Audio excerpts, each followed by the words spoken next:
अब देश के अंदर बहुत ही ज्यादा low level of productivity of agriculture था। अब हुआ क्या, देश के अंदर बहुत ज्यादा जब हमारे को एग्रीकल्चर की कमी महसूस होने लगी, तब policies for growth of agriculture अपनाई गई। तो उस पॉलिसी के अंदर दो तरह के रिफॉर्म्स को लाया गया एग्रीकल्चर सेक्टर को ऊपर उठाने के लिए। एक तो लैंड रिफॉर्म लाया गया, दूसरा क्या लाया गया, ग्रीन रेवोल्यूशन। क्या लाया गया? लैंड रिफॉर्म का मतलब क्या होता है? लैंड रिफॉर्म का यहाँ पर मतलब होता है कि primarily change in ownership of land holdings. Change in ownership of land holdings, land holdings की ऑनरशिप चेंज की जाएगी। ऑनरशिप उनको दी जाएगी जो सच में उनके हकदार हैं, जो उसके ऊपर काम कर रहे हैं। ठीक है। Land reforms measured have been introduced various underdeveloped and developing countries for attaining a rational land distribution pattern and viable farming structure को अपनाने के लिए, ताकि जो डिस्ट्रीब्यूशन ऑफ लैंड है वो कैसा हो जाए, इक्वल हो जाए। तो उस पॉलिसी के लिए, लैंड रिफॉर्म के लिए सबसे पहले क्या किया गया, अबॉलिशन ऑफ इंटरमीडिएरीज। इसका मतलब हो कि aim behind land to the tillers. इसके पीछे बेसिकली स्टेप ये था, ऑनरशिप लैंड हम उसको दी जाएगी, इंसेंटिव्स उसको दिया जाएगा जो एक्चुअल टिलर्स में होंगे।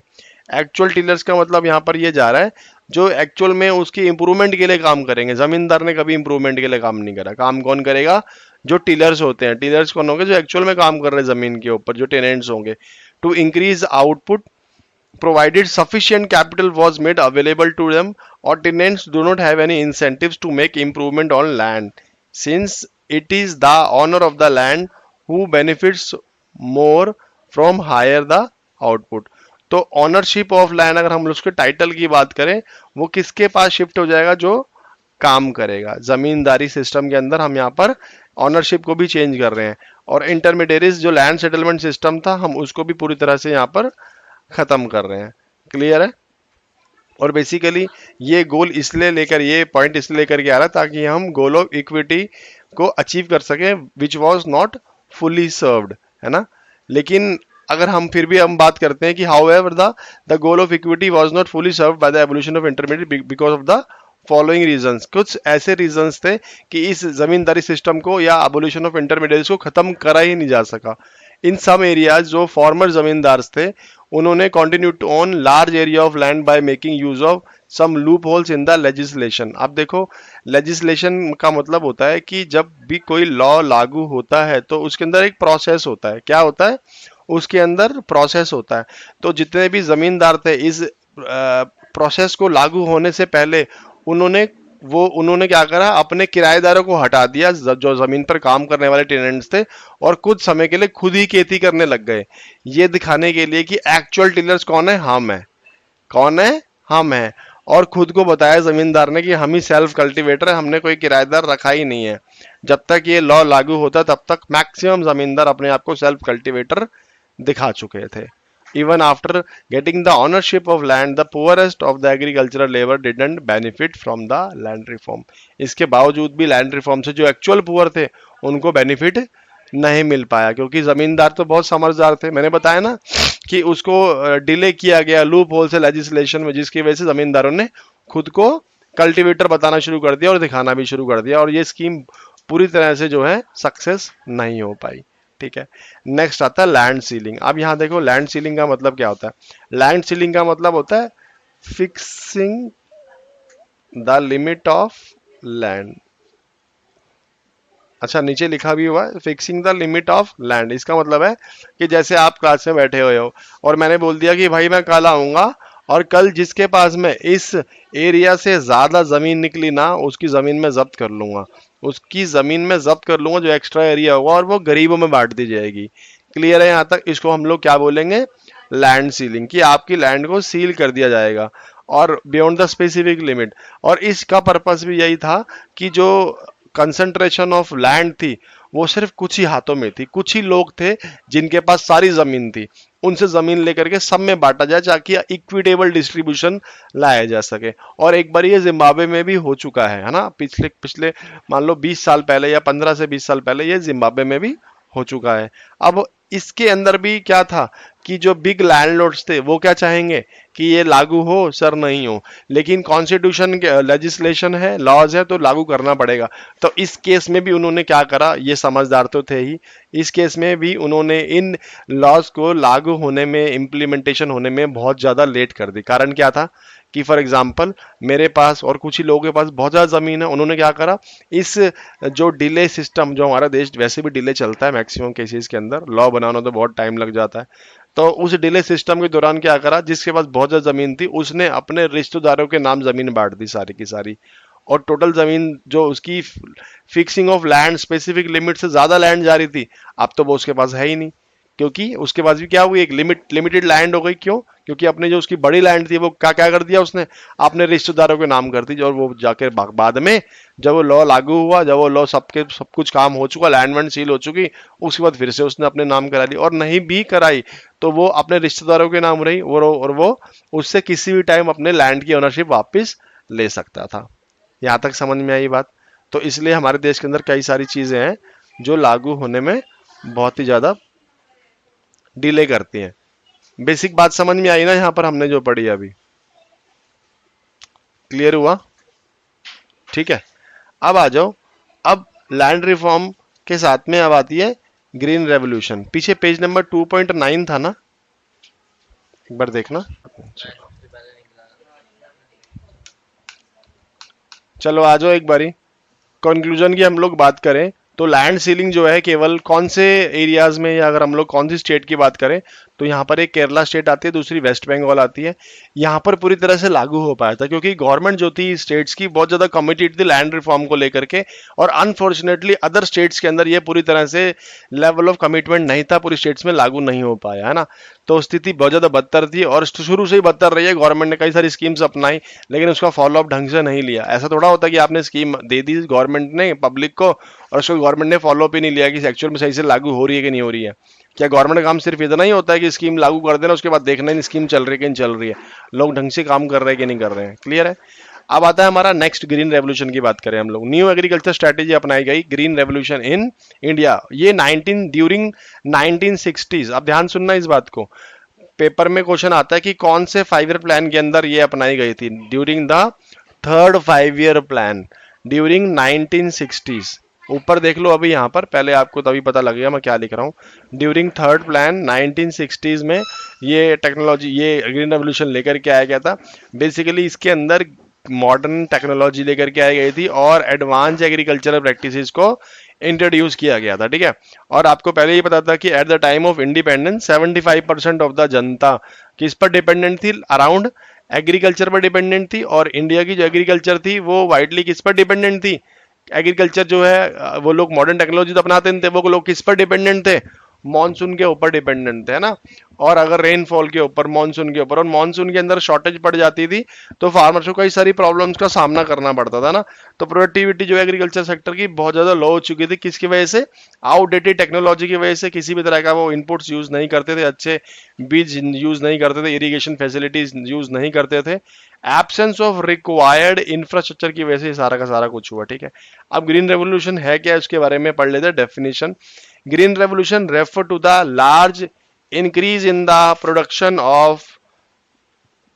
of food grains due to high yield variety seeds। और मिरेकल सीड्स भी इसको बोला गया। मिरेकल सीड्स क्यों बोला गया इसको, क्योंकि इससे जो हमारी प्रोडक्टिविटी थी वो बहुत ज्यादा बढ़ जाती थी। स्पेशली किसके ऊपर था, हम लोग ग्रीन रेवोल्यूशन की बात करें, किसकी प्रोडक्शन बढ़ी थी, बोलो, मुंह सील के बैठे रहते हो, थोड़ा सा बोलो। Wheat wheat and rice, wheat and rice की जो प्रोडक्शन थी वो बढ़ चुकी थी। और अगर हम लोग बात करें कि अक्रॉस द वर्ल्ड अगर हम लोग बात करते हैं तो हमारा जो ग्रीन रेवोल्यूशन की हम लोग बात करें तो फादर ऑफ ग्रीन रेवोल्यूशन किसको बोला जाता है, डॉक्टर नॉर्मन ई बारलॉग, ठीक है। और अगर हम लोग इंडिया की बात करें तो इंडिया में ग्रीन रेवोल्यूशन का फादर किसको माना जाता है, एम एस स्वामीनाथन। किसको मान रहे हैं, एम एस स्वामीनाथन। ये बहुत ज्यादा इंपॉर्टेंट है, ये आपको ध्यान रखना है। यहां तक बात समझ में आ रही है?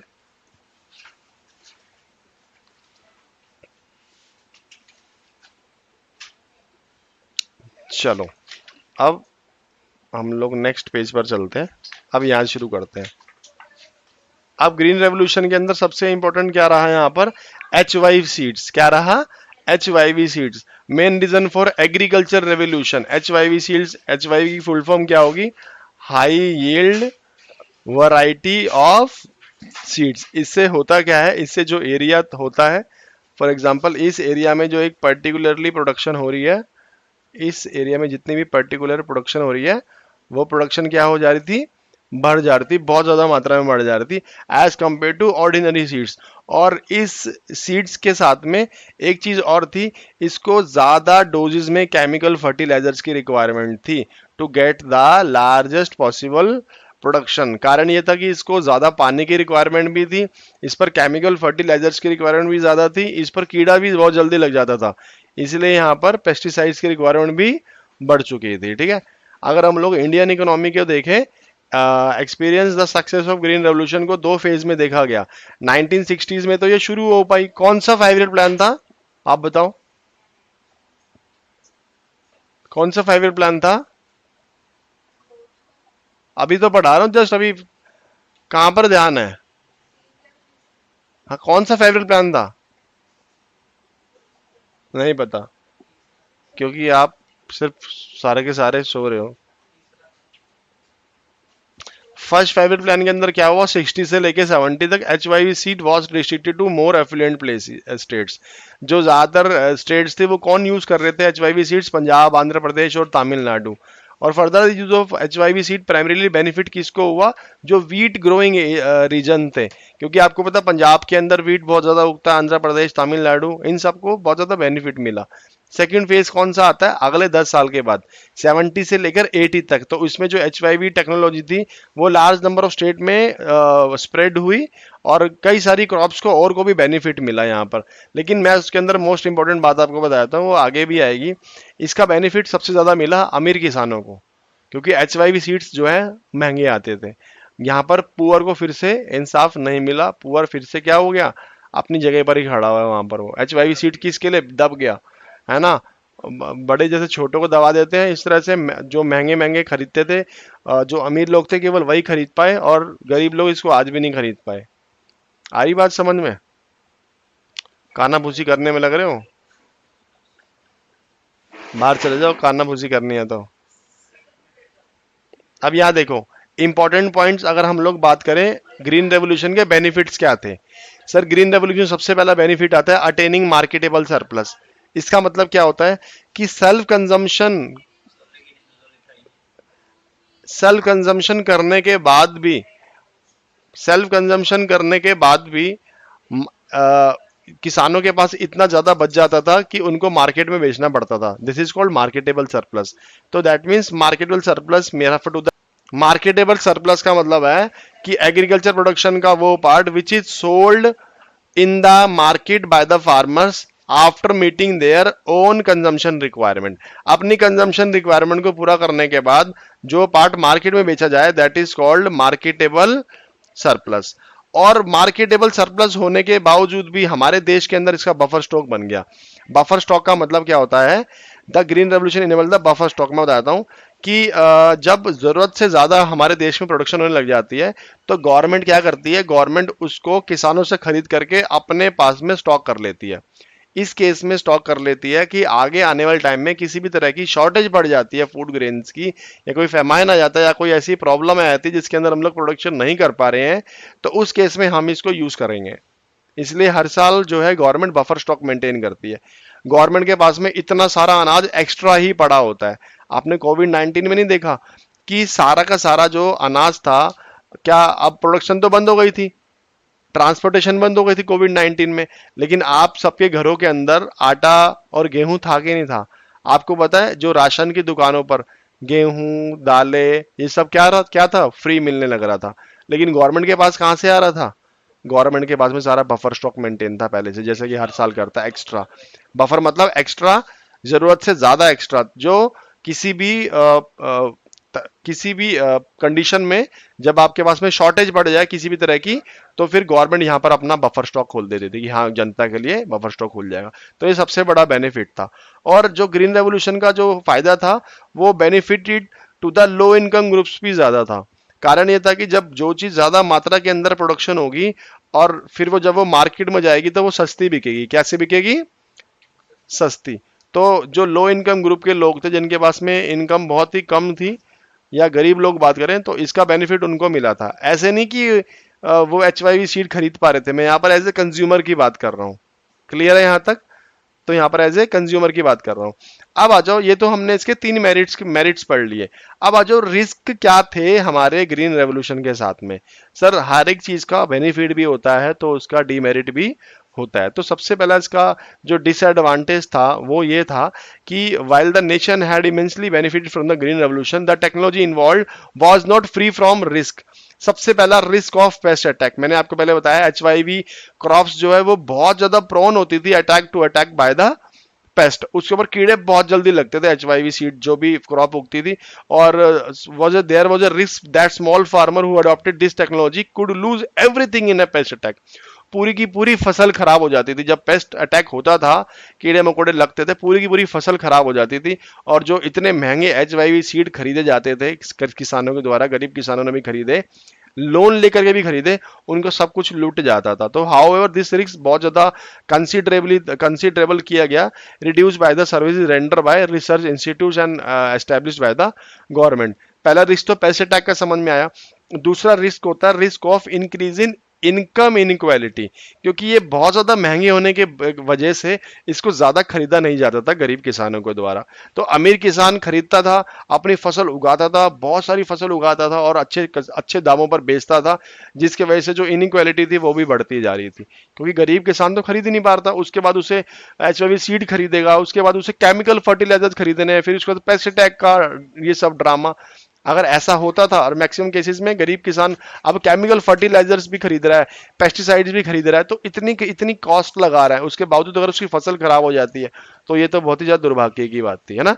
तो अब फैसला लिया गया कि भैया किसानों को सब्सिडी दी जाएगी। क्या दिया जाएगा? सब्सिडी दी जाएगी। तो however due to favourable steps taken by the government, कि ये सब डरावनी चीजों को दूर करने के लिए गवर्नमेंट ने क्या बोला, सब्सिडी देंगे भैया। आपको ऐसा करते हैं, लो रेट ऑफ इंटरेस्ट पे हम आपको लोन देंगे, हम आपको सस्ते HYV सीड्स देंगे, हम आपको जितने भी इनपुट्स होते हैं, ट्रैक्टर्स होते हैं, वो भी अच्छे दामों पर प्रोवाइड कराएंगे। लेकिन कुछ इकोनॉमिस्ट ऐसे थे, उन्होंने बोला कि भैया यार ये तो जो सब्सिडीज है ना, ये तो बहुत अच्छी बात है किसानों के लिए। और कुछ इकोनॉमिस्ट ने बोला कि जो सब्सिडीज होती हैं वो देश के लिए अच्छी बात नहीं होती है, क्योंकि हमें तो पूरे देश के पर्सपेक्टिव सोचना है ना। फॉर एग्जाम्पल अगर मैं बात करूं कि अमीरों पर टैक्स बढ़ा दो और गरीबों पर कम कर दो, तो क्या पूरी देश की जनता इस बात पर राजी हो सकती है? सर कुछ बोलेंगे हाँ कर दो जो गरीब होंगे, और जो अमीर होंगे वो क्या करेंगे, बिल्कुल मत करो। तो इसी तरह से इकोनॉमिस्ट थे, डिबेट हुई, उन्होंने कुछ ने बोला कि कर दो और कुछ बोले कि भैया नहीं होना चाहिए। उसके पीछे रीजंस क्या दिए मैं आपको बता देता हूं।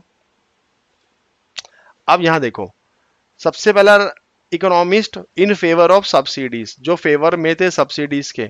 सो the government should continue with agriculture subsidies as farming in India continues to be a risky business.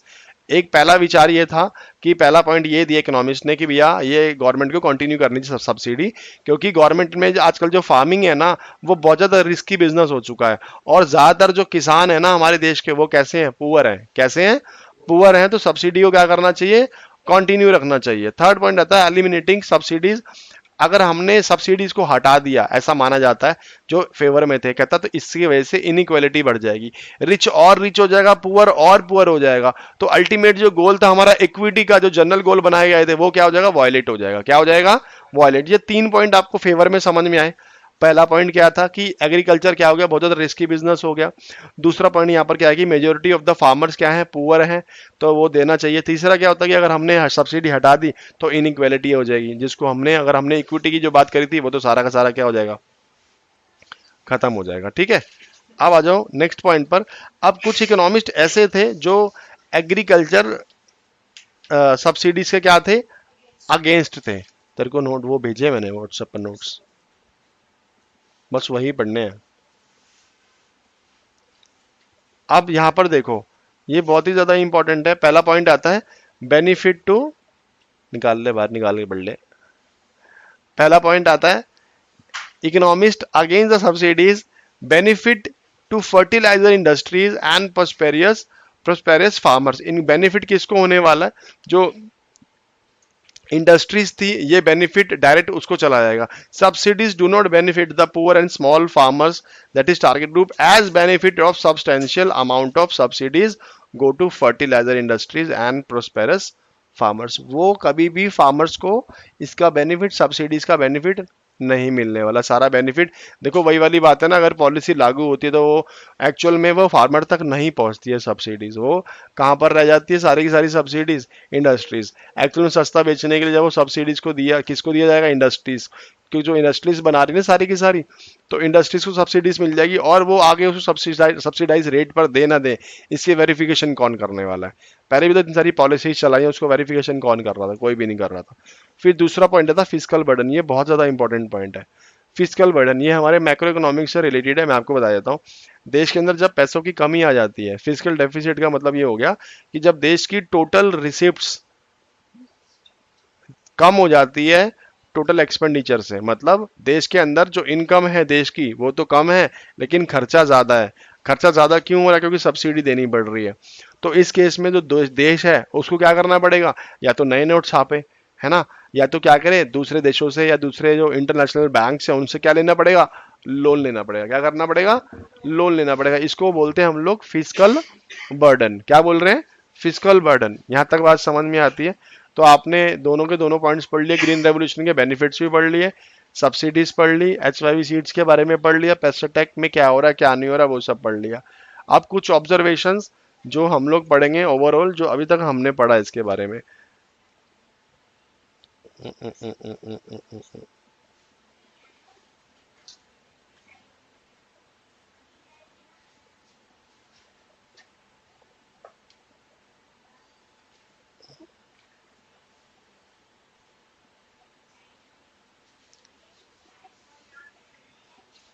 अब यहाँ देखो सब इंपॉर्टेंट ऑब्जर्वेशंस में क्या बता रहा है यहाँ पर, कि price as signals, price act as signal about the availability of goods. When a goods becomes scarce, its price tend to rise, and those who use this good are required to make efficient decision about it's used based on the price. For example अगर हम लोग बात करें, वो कहता है कि price signal था, अगर किसी भी चीज की शॉर्टेज हो जाती है तो डिमांड सप्लाई का रूल है ना, अगर किसी चीज की शॉर्टेज हो जाएगी मार्केट के अंदर तो उसके प्राइस क्या हो जाएंगे, बढ़ जाएंगे। So with the outspread of corona virus की हम लोग बात करें तो सैनिटाइजर अगर हम लोग बात करें, या इंफ्रारेड थर्मोमीटर की बात करें, ऑक्सीमीटर की बात करें, मास्क की बात करें, तो वो क्या हो गया था, बहुत ज्यादा costly due to shortage of supply and scarcity in relation to the demand. और वैसे पेट्रोल के साथ में भी होता है कि उसकी डिमांड क्यों हाई रहती है, क्योंकि उसकी क्या है, मार्केट में स्कैरसिटी है। दूसरा पॉइंट आता है कि सब्सिडीज में also be beneficial for the economy and society. may बोला है ना, it is not confirmed according to some economist, there are some points in favour and there is some points in against, है ना। By providing agriculture subsidies the government aim to make sure that everyone get food they need. Subsidies की बात फिर वही की भाई, equity की बात आई पहले पॉइंट में। दूसरे पॉइंट में क्या करा कि एक जो फार्मर है उसकी स्टेडी इनकम हमेशा के हमेशा रहेगी, इवन ड्यूरिंग प्राइस चेंजेस और बैड हार्वेस्ट। अगर प्राइस चेंज भी हो रहा है, कई बार क्या होता है कि किसी चीज की जो गेहूं उगाया मार्केट में पता लग रहा है उसकी डिमांड ही कम हो, क्योंकि औरों ने भी बहुत उगा दिया, तो इस केस में भी यहाँ पर गवर्नमेंट क्या कर रही है, हेल्प कर रही है सब्सिडीज दे करके। ठीक है, agriculture subsidies facilities the growth in the local of local economy by helping farmers and people living in the rural areas. Agriculture subsidies को अच्छा माना गया ओवरऑल, अगर हम लोग ओवरऑल देखें तो ये बेनिफिशियल था किसके किसके लिए, इकोनॉमी में जो पुअर फार्मर्स थे। ठीक है, फिर इंपॉर्टेंट पॉइंट में सब्सिडीज में lead to wasteful use of resources.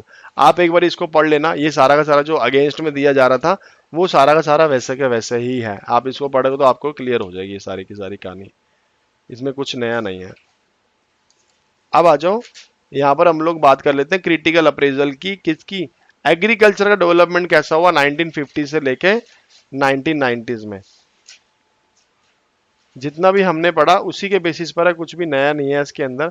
अगर हम लोग इंडियन इकोनॉमी में बात करें तो इंडियन इकोनॉमी वो कैसी थी, स्टार्टिंग से इनहेरिटेड स्टेगनेंट थी और बैकवर्ड थी फ्रॉम द ब्रिटिश रूल, शुरू से चलती आ रही थी। सो immediately after the independence government ने क्या करा, कुछ क्या लेकर के आई, मेजर्स लेकर के आई। पहला मेजर कौन सा लेकर के आई थी, लैंड के ऊपर कौन सा मेजर था, लैंड रिफॉर्म। कौन सा था, लैंड रिफॉर्म मेजर्स, एंड दूसरा क्या था, ग्रीन रेवोल्यूशन। बहुत बड़ा अचीवमेंट था देश के ऊपर। और Indian government enhancing the agriculture production and productivity.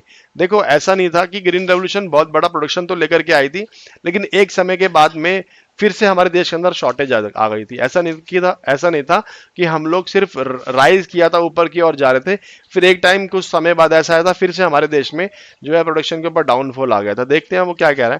कह रहा है कि between 19 and 50 there had been substantial increase in the agriculture productivity, और Indian agriculture productivity refers to output per hectare of land. इसका मतलब क्या है, ध्यान सुनना।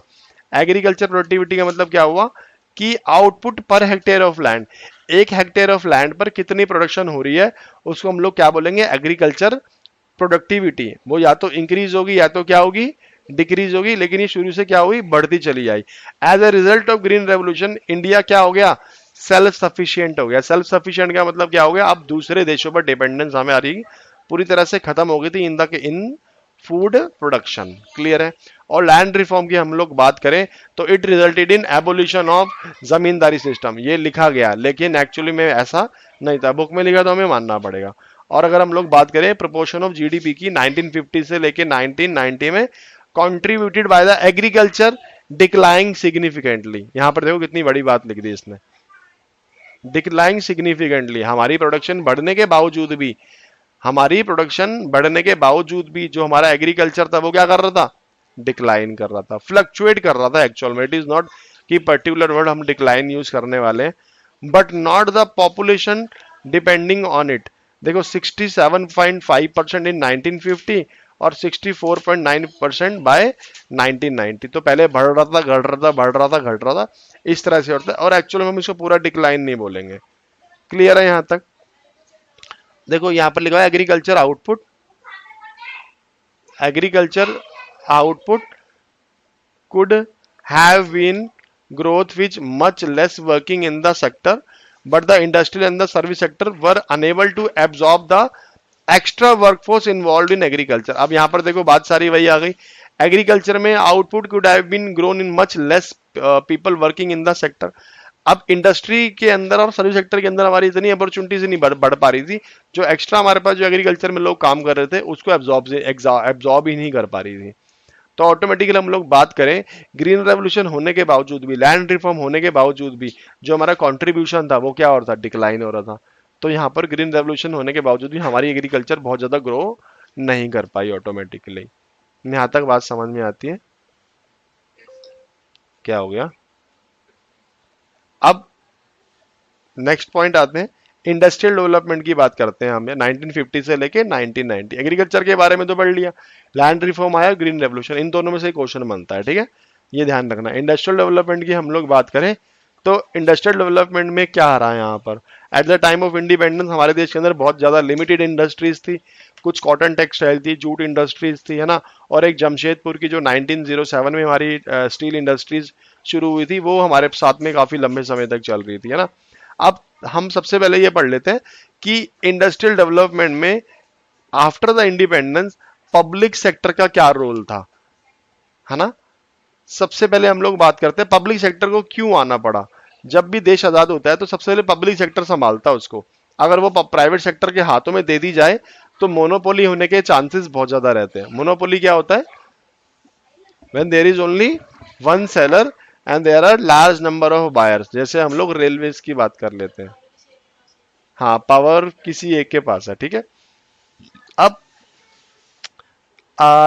पब्लिक सेक्टर के लीडिंग रोल की रिक्वायरमेंट क्यों पड़ी स्टार्टिंग के अंदर, क्योंकि जो प्राइवेट सेक्टर के एंटरप्रेन्योर्स थे, बिजनेस पर्सन थे, उनके पास में शॉर्टेज ऑफ कैपिटल थी। क्या थी, शॉर्टेज ऑफ कैपिटल थी। At the time of independence Tata Birlas ही थे जो लोग वेल नोन प्राइवेट एंटरप्रेन्योर्स माने जाते थे, और बाकी बहुत ही छोटे छोटे नाम थे, वो बहुत ज्यादा नहीं थी।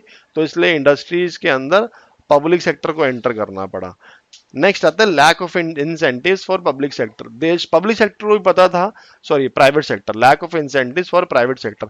अब एक बात होता है, प्राइवेट सेक्टर को भी पता कि अभी जुम्मा जुम्मा देश आजाद हुआ है, अभी देश आजाद हुआ है, देश के पास में डिमांड पावर कहाँ, परचेजिंग पावर कहाँ से होगी, परचेजिंग पावर तो होगी नहीं, हमारा सामान कौन खरीदेगा।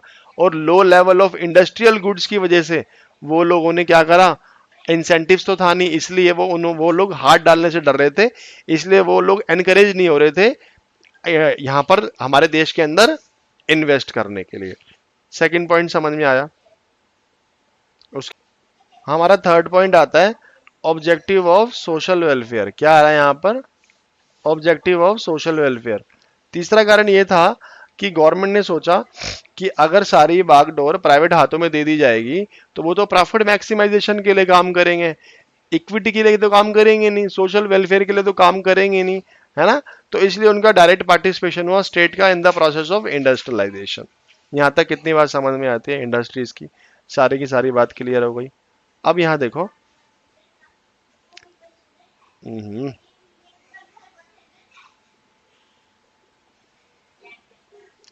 अब आ जाओ, नेक्स्ट आता है इसके अंदर इंडस्ट्रियल पॉलिसी रेजोल्यूशन 1956। अब इसके अंदर क्या हुआ था, आप मुझे बताओ। आईपीआर जो है फर्स्टली इंट्रोड्यूस कब हुआ था? 1948 में। और ये फिर जब अपडेट हुआ 1956 में तो इसके अंदर कुछ चीजों को रखा गया। इंडस्ट्रियल पॉलिसी था क्या? बेसिकली एक कॉम्प्रिहेंसिव पैकेज था पॉलिसी का, जिसके अंदर क्या क्या चीजें कवर हो रही थी। डिफरेंट डिफरेंट एंटरप्राइजेज जो है कंट्री की, वो किस किस के हाथों में रहेगी, प्राइवेट सेक्टर के हाथों में रहेगी, पब्लिक सेक्टर के हाथों में रहेगी, कितनी इंडस्ट्रीज थी जिसके अंदर पब्लिक सेक्टर आ सकता था, कितनी इंडस्ट्रीज थी जिसके अंदर प्राइवेट सेक्टर आ सकता था, उसको शेड्यूल में बांटा गया है। ठीक है, बट उससे पहले हम लोग पढ़ेंगे कि industrial policy is essential for devising this और आफ्टर द इंडस्ट्रियल पॉलिसी 1948, देखो लिखा वरना IPR 1948, Indian economy had to face a series of economic and political changes होने के बावजूद ये फिर से हमारे देश के अंदर इंप्लीमेंट हुई। A second industrial policy was adopted in India, जिसको हम लोग क्या बोल रहे हैं यहाँ पर? 1956। अगर मैं बोलूं 1956 के जो आईपीआर था वो कौन से 5 ईयर प्लान में आया था, तो इसका आंसर होगा सेकंड 5 ईयर प्लान में। फर्स्ट 5 ईयर प्लान कब से कब तक चला था? 1951 से 56। क्लियर है?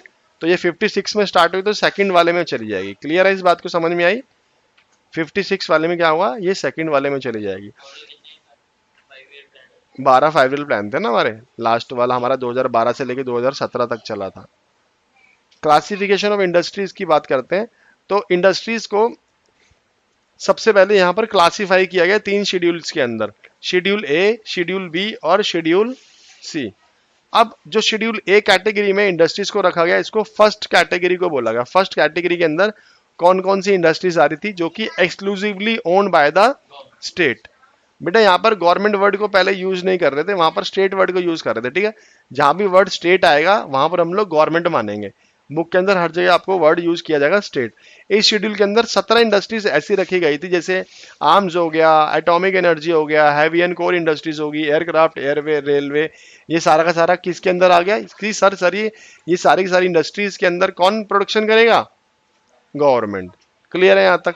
फिर उन्होंने दिखाया सेकंड शेड्यूल बनाया, उस शेड्यूल के अंदर 12 इंडस्ट्रीज को रखा गया। किसको रखा गया?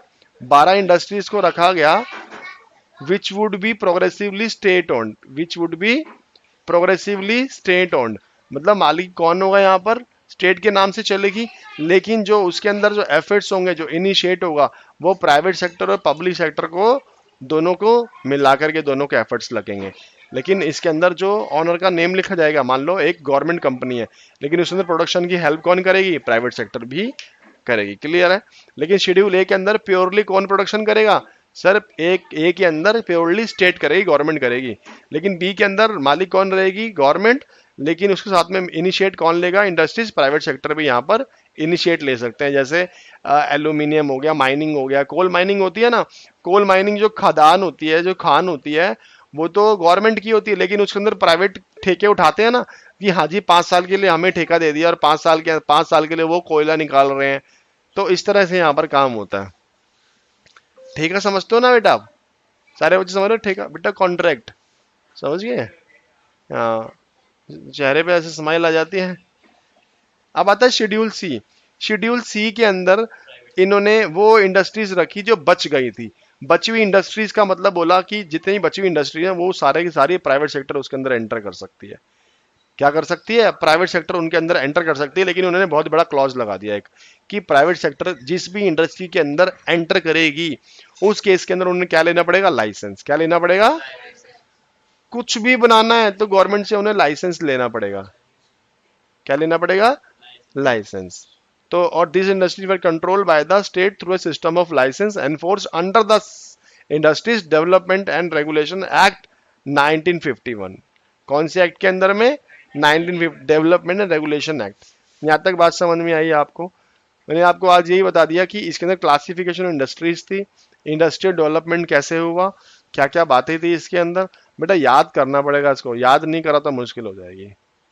पढ़ना पढ़ना पढ़ना, खाली रीड आउट करना समझना, it is not enough. Clear है। तो आज की हम इकोनॉमिक्स वाली क्लास को यहीं पर ही समाप्त करते हैं।